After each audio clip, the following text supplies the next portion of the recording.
السلام علیکم ورحمۃ اللہ وبرکاتہ۔ آج کی جو رپورٹ میں آپ کے سامنے پیش کرنے کے لیے جا رہا ہوں، اسے سننے سے پہلے ہم آپ سے مخلصانہ گزارش کر رہے ہیں کہ چینل کو سبسکرائب ضرور کر لیں تاکہ اس طرح کی نوٹیفیکیشن آپ کے موبائل اسکرین پر آپ کو ہمیشہ ملتی رہے۔ ناظرین اکرام، آپ نے سوشل میڈیا پر بہت زیادہ ویڈیوز، بہت زیادہ ان کی چرچائیں سنی ہوں گی جن کا نام ہے ثنا خان۔ یہ ایک ہیروئن تھیں پہلے اور فلمی دنیا میں کام کیا کرتی تھیں، اور فلمی انڈسٹری کو چھوڑ کر کے انہوں نے اسلام میں قدم رکھا ہے، لیکن حقیقتاً انہوں نے پورے طریقے سے اسلام میں قدم ابھی نہیں رکھا ہے۔ اگر آپ دیکھیں تو بہت زیادہ غلطیاں ان کے اندر پائی جاتی ہیں، لیکن ان غلطیوں کا اگر سدھار کرنا تھا تو مفتی انس صاحب کو کرنا تھا، کیونکہ وہ ایک عالم دین ہیں،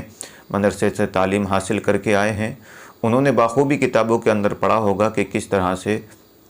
عورت کو پردے میں رکھنا چاہیے، کیونکہ عورت کا جو ٹرانسلیشن ہے وہ پردہ ہی ہے۔ بہرکیف جو میں آپ کے سامنے خبر رکھنے کے لیے آیا ہوں وہ آپ کو بتا دوں، پھر اس کے بارے میں چرچا کریں گے تھوڑی سی۔ ناظرین اکرام، میں نے ایک پوسٹ پڑھی کل پرسوں، نیوز پر اس کو ڈالا گیا، جس میں یہ لکھا گیا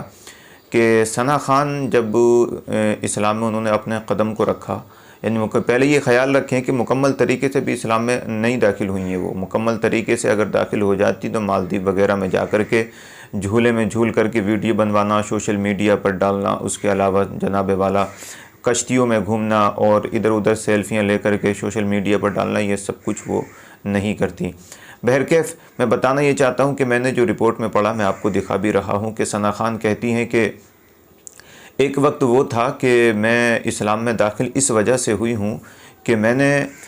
جس وقت اسلام میں قدم رکھا تھا اس سے کچھ دن پہلے میں بڑی پریشان رہتی تھی، یہاں تک کہ کہتی ہیں کہ میں نیند کی گولی کھا کر سویا کرتی تھی، وہ نیند کی گولی کہ جس سے تقریباً 8 گھنٹے نیند آ جایا کرتی ہے، لیکن جب میں اس گولی کو کھاتی تھی تو 8 گھنٹے نہیں آتی تھی بلکہ تقریباً مجھے صرف 2 گھنٹے نیند آتی تھی، اور اس کے بعد پھر میں وہ گولی کھایا کرتی تھی، ٹیبلٹ کھایا کرتی تھی۔ تو کہتی ہے میں بہت پریشان رہا کرتی تھی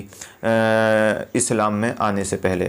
لیکن ایک دن رمضان سے پہلے، رمضان جب شروع ہوا نا تو رمضان کے شروع ہوتے ہی مجھے خواب آنا شروع ہو گئے۔ خواب میں دیکھتی تھی کہ میں قبر میں ہوں اور قبر میں فرشتے آتے ہیں اور آگ جلا کر کے چلے جاتے ہیں، اور میں اس آگ میں جلائی جا رہی ہوں۔ 1 دن 2 دن 3 دن، کہتی ہیں کہ تقریباً